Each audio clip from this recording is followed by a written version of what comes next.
সোমবার পর্যন্ত অপেক্ষা ছিল, রোববার রাতেই মোটামুটি আমরা একটা ঘোষণা পেয়ে গেছি এবং সেই ঘোষণায় এই মুহূর্তে টালমাটাল ক্রিকেট বিশ্ব, ভারতীয় ক্রিকেট বোর্ড, আইসিসি, ব্রডকাস্টাররা যারা আপকামিং টি-20 ওয়ার্ল্ড কাপকে কেন্দ্র করে কিছুটা স্বস্তির নিঃশ্বাস ফেলেছিল যে বাংলাদেশ খেলবে না ভারতের মাটিতে গিয়ে, সেখানটা একটা রিপ্লেসমেন্ট এসেছে এবং সেই রিপ্লেসমেন্ট স্কটল্যান্ড। সো কিছুটা হলেও বাংলাদেশি দর্শকরা খেলা বিমুখ হলেও, বাংলাদেশের ম্যাচেস গুলো থেকে রেভিনিউ কমে এলেও রিকভারি কিছুটা হলেও হবে।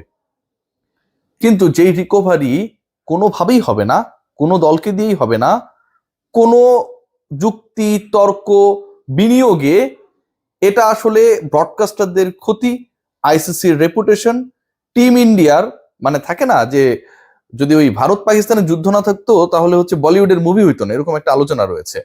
সো ওয়ার্ল্ড কাপে কিংবা এশিয়া কাপে এরকম যে মেগা ইভেন্ট গুলো হয় মহাদেশীয় বা বৈশ্বিক, সেখানটায় ভারত পাকিস্তানের ম্যাচ যদি না থাকে ব্রডকাস্টারদের ওই মুনাফাটা কোনোভাবেই কাভার আপ হয় না। সেই ঘটনাই ঘটতে যাচ্ছে। 15 তারিখে ইন্ডিয়া পাকিস্তানের সম্ভাব্য যে ম্যাচের কথা ছিল, অনুষ্ঠিত হবার কথা ছিল, সেই ম্যাচটা অনুষ্ঠিত হচ্ছে না। পাকিস্তান বিশ্বকাপে ভারতের বিপক্ষে ম্যাচ বয়কট করেছে। একটু আপনাদেরকে জানিয়ে দিতে চাই, কুল অ্যান্টিপারস্পিরেন্ট ডিওডোরেন্ট স্টিক আপনার ঘামকে কন্ট্রোল করবে, 24 আওয়ার্স পর্যন্ত আন্ডার আর্ম ঘাম মুক্ত রাখবে এবং কাপড়ে কোনো দাগ হতে দেবে না।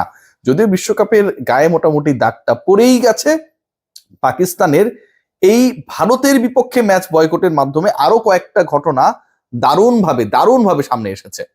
প্রথম কথা যেটা, ব্রডকাস্টারদের ক্ষতি, এই ইন্ডিয়া পাকিস্তান ম্যাচ যেভাবেই হোক অনুষ্ঠিত হতে হবে, যতবার পসিবল সেটা করাতে হবে। আইসিসির টার্গেটই থাকে, সেটা যেই ফরম্যাটেরই বৈশ্বিক ইভেন্ট হোক না কেন সেটাই। একই গ্রুপে রাখা হয়েছে দুই দলকে, তাদের গ্রুপ মেট হিসেবে যারা রয়েছে প্রত্যেকটাই চাম্পু চাম্পু দল, মানে কোনোভাবে ইন্ডিয়া পাকিস্তান যেন মিস না হয় to go through the next round. আবার একই সাথে এর থেকেও গুরুত্বপূর্ণ ব্যাপার যেটা, পরের রাউন্ডেও যখন খেলা হবে সেখানটাও যেহেতু তারা পরের রাউন্ডে চলেই যাবে, অবভিয়াসলি দুই দল মুখোমুখি হবে। যতবার খেলা হবে এই দুই দলের এবং ব্রডকাস্টাররা যতবার ব্রডকাস্ট করবে এই দুই দলের খেলা, তত বেশি মুনাফা। আইসিসির টেলিকাস্টিং রাইট বিক্রিতে তত বেশি ইতিবাচক সারা। সো ওই জায়গাটা একদমই আমার কাছে মনে হয় যে প্রথমবারের মতো বন্ধ হয়ে গেল। এই যে ইন্ডিয়া পাকিস্তান ম্যাচ, যেটা ভারত, যারা তাদের দেশ, তাদের স্বাধীনতা, তাদের ভূমি, এগুলো নিয়ে এত বড় বড় কথা বলে, তারা এই বিশ্বকাপের আয়োজক এবং তারা বাধ্য হয়েছে শ্রীলঙ্কার মাটিতে গিয়ে পাকিস্তানের সাথে ম্যাচটা হবে সেই রকম একটা পরিকল্পনা করতে ওয়ার্ল্ড কাপটা হয়েছে হাইব্রিড মডেলে। কারণ পাকিস্তান ভারতে যেতে রাজি না, তারপরেও ভারত রাজি হয়েছে যে ঠিক আছে আমরা খেলবো পাকিস্তানের সাথে, সেটা আমার দেশে না হইলেও খেলবো। কেন? যেই পাকিস্তানের সাথে এত বিদ্বেষ, যেই পাকিস্তানকে তারা পছন্দ করে না, যেই পাকিস্তানের সাথে রাজনৈতিক সংকট, কূটনৈতিক সংকট, সামরিক সংকট, সেই পাকিস্তানের বিপক্ষে কিন্তু ইন্ডিয়া খেলার সময় নিজের দেশে খেলতে না পারলেও অন্য দেশে গিয়ে খেলতে রাজি।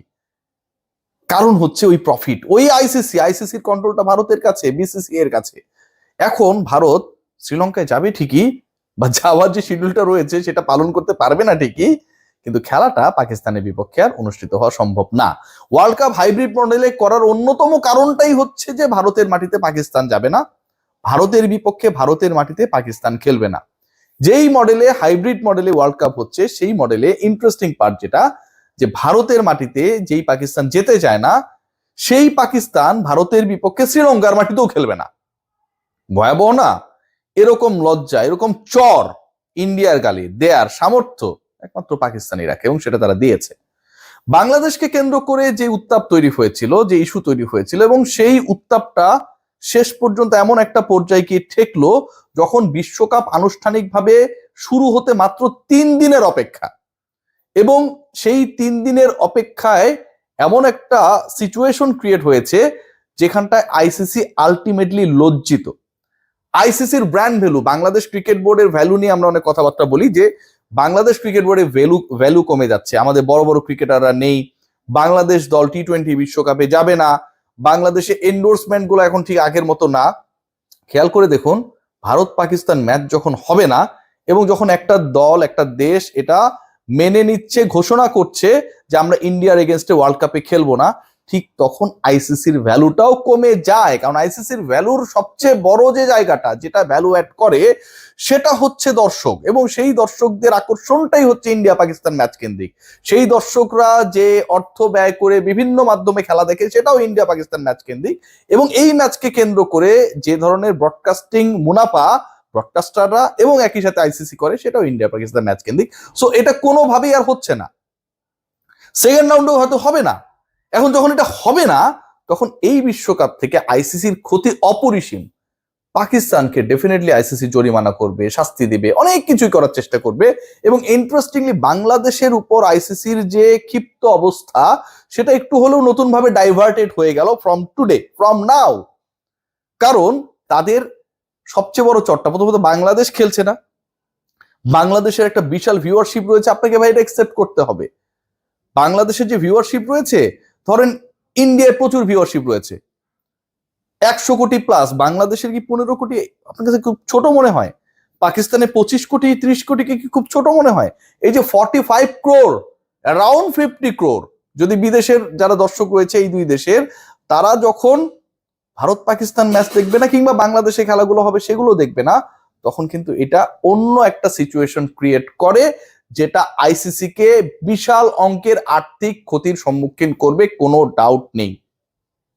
বাংলাদেশের লাভটা কি হলো? বাংলাদেশের লাভ লসের হিসাবটা করতে গেলে মন খারাপ হয়। বাংলাদেশ বিশ্বকাপ খেলার যোগ্যতা অর্জন করেই তো বিশ্বকাপে গিয়েছিল, সেই বাংলাদেশ বিশ্বকাপ খেলতে পারলো না। সেই বাংলাদেশের মানুষ হয়তো এখন হ্যাপি হচ্ছে যে ঠিক আছে আমরা খেলতে পারছি না, ভারতের বিপক্ষে পাকিস্তান ম্যাচ বয়কট করলো। But end of the day বাংলাদেশকে কেন্দ্র করে যে ঘটনা প্রবাহ ঘটেছে সেটার রেশ কত দূর গেছে একটু ভেবে দেখুন।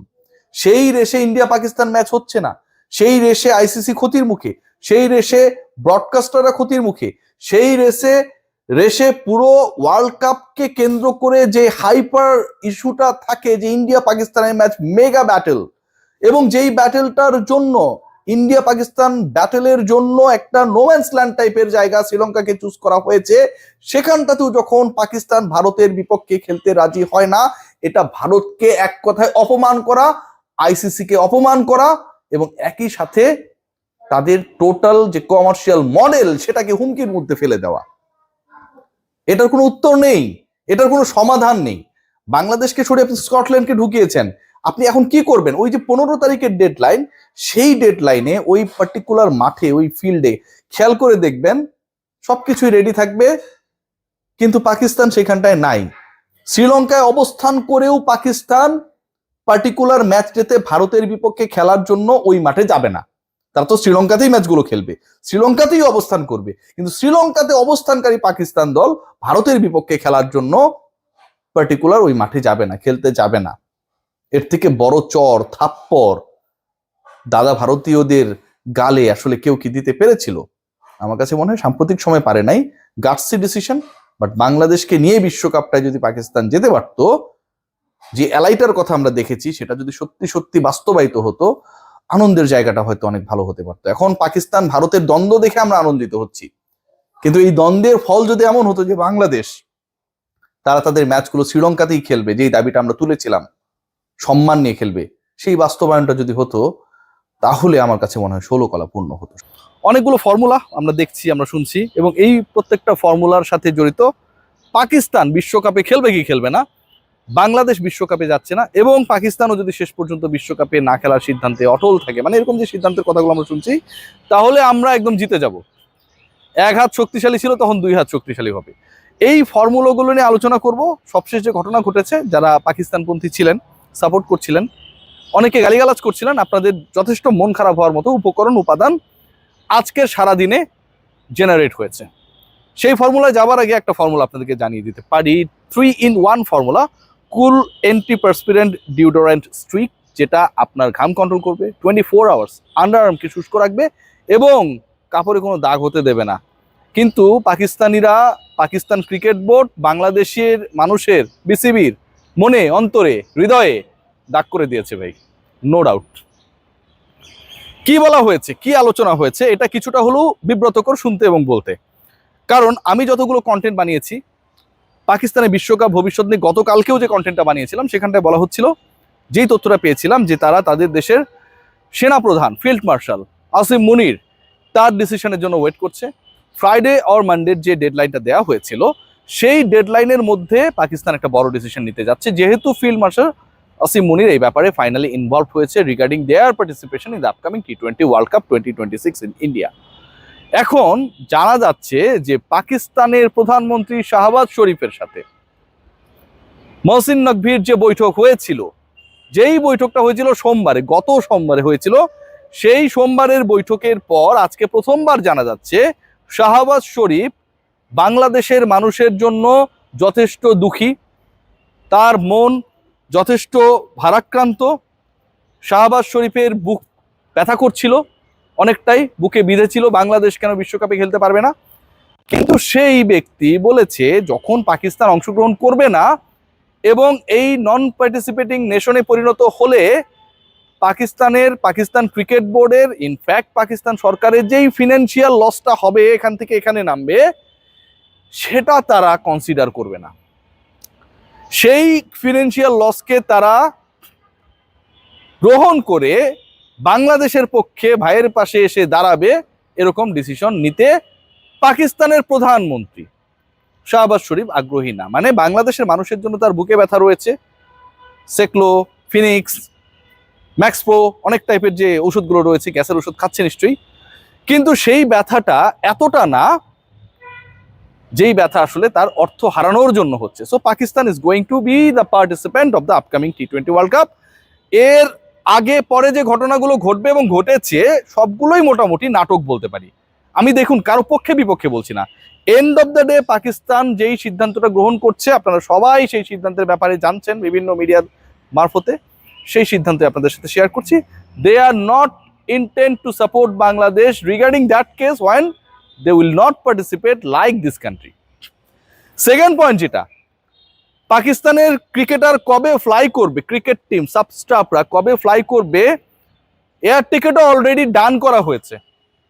প্লেনের টিকিট অলরেডি, এর আগে আমরা জানি যে জার্সি উন্মোচন হয়েছিল, প্লেনের টিকিট সংক্রান্ত যে জটিলতা ছিল সেটাও এখন আর নেই। প্লেনের টিকিট কেটে ফেলা হয়েছে, মানে সোমবারের বৈঠকে যেখানটায় নকভি এবং শাহবাজ শরীফ তারা বসেছিলেন, সেই বৈঠকে ডিসাইডেড হয়ে গেছে that they are going to participate in the upcoming টি-20 ওয়ার্ল্ড কাপ। আমাদের লাভটা কি হলো? বাংলাদেশের মানুষ অনেক অনেক বেশি খুশি হয়ে গিয়েছিল, বগল বাজিয়েছিল যে ঠিক আছে পাকিস্তান অংশগ্রহণ করছে, বাংলাদেশ অংশগ্রহণ করছে না, আপকামিং যে ওয়ার্ল্ড কাপটা সেটা মাঠে মারা যাবে। দেখুন, পাকিস্তান কিন্তু দিন শেষে ঠিকই যাচ্ছে, মন খারাপ করছে, বাংলাদেশ যেতে পারলে ভালো হইতো।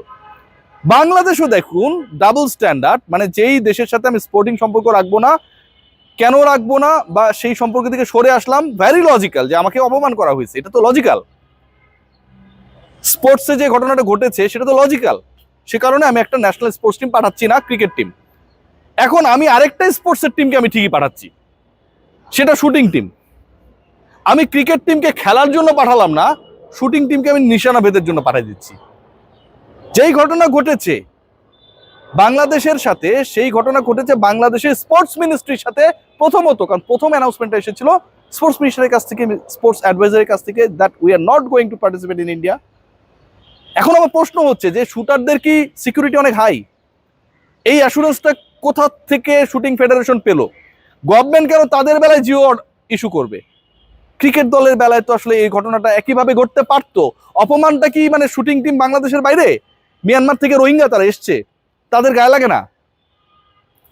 আর ক্রিকেট দল গেলে হচ্ছে বাংলাদেশের মান সম্মান চলে যাবে। আমার কথা, বাংলাদেশের মান সম্মান আমরা রাখতে চাই, আমাদের ক্রিকেট দল যাবে না, দ্যাটস দ্য স্ট্যান্ড। এবং এই স্টান্সটাকে আমি সাপোর্ট করি যে আমরা অপমানকে সহ্য করে ওখানে খেলতে যাব না। কারণ আমরা মানে কি, আমরা যারা ক্রিকেটার না তারা তো সাপোর্ট করি, সাধারণ মানুষ সাপোর্ট করে না। শুটাররা কি এর বাইরে? বাংলাদেশের নাগরিক না তারা? শুটিং ফেডারেশন কি স্পোর্টস মিনিস্ট্রির বাইরে? বাংলাদেশ সরকারের বাইরে? স্পোর্টস মিনিস্ট্রির বাইরে? তারা কেন যাচ্ছে ভাই? একই আসিফ নজরুল একটা টিমকে পাঠাচ্ছেন না, একই আসিফ নজরুল আরেকটা টিমের জিওর ব্যাপারে কোনো বাধা দিচ্ছেন না। সো আমার কাছে মনে হয় quite interesting what is going to happen. Pakistan অংশগ্রহণ করছে, শুটিং টিমও যাচ্ছে, মাঝখান থেকে ক্রিকেটাররা খেলতে পারবেন না। আরেকটা ইন্টারেস্টিং পয়েন্ট, আজকে অনেক জায়গায় এই আলোচনাটা হয়েছে, বিডি ক্রিক টাইম থেকে শুরু করে বিভিন্ন সোশ্যাল প্ল্যাটফর্মে।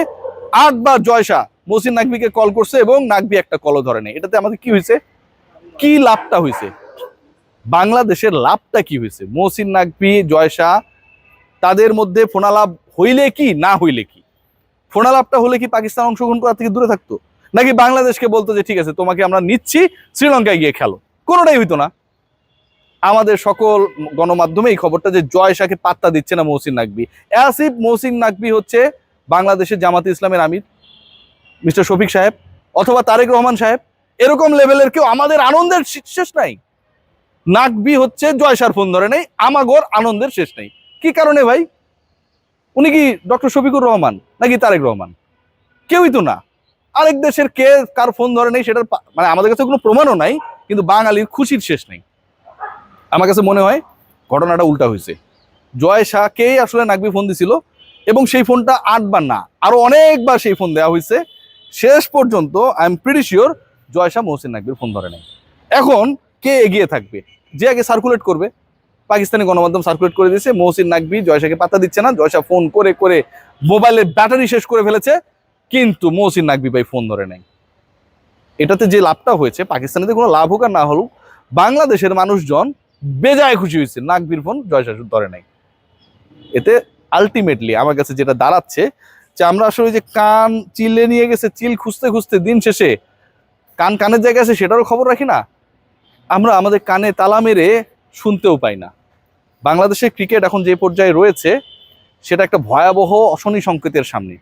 এবং sports industry, sports ministry, sports cover যারা করি, সাপোর্টার যারা, তাদের যে ডাবল স্ট্যান্ড, এটা আমার কাছে মনে হয় ভয়াবহ, ভয়ঙ্কর। কারণ আমি যদি বাংলাদেশকে ভালোবাসি, বাংলাদেশের কোনো পার্টিকুলার একটা দল যদি বিশ্বকাপে না যায় বা পার্টিকুলার এক দেশে যদি না যায়, তাহলে অন্য ডিসিপ্লিনের দলও যাবে না। হিসাব সহজ। এই সকল ফেডারেশন, বিসিবি হোক আর শুটিং ফেডারেশন, সবই স্পোর্টস মিনিস্ট্রি আন্ডারে। দুক্ষেত্রে দুই রকম নীতি কেন? তাদের জন্য কি ভারত ভালো নাকি নিরাপদ? এই ব্যাখ্যা কে দিবে? সবাই ভালো থাকবেন।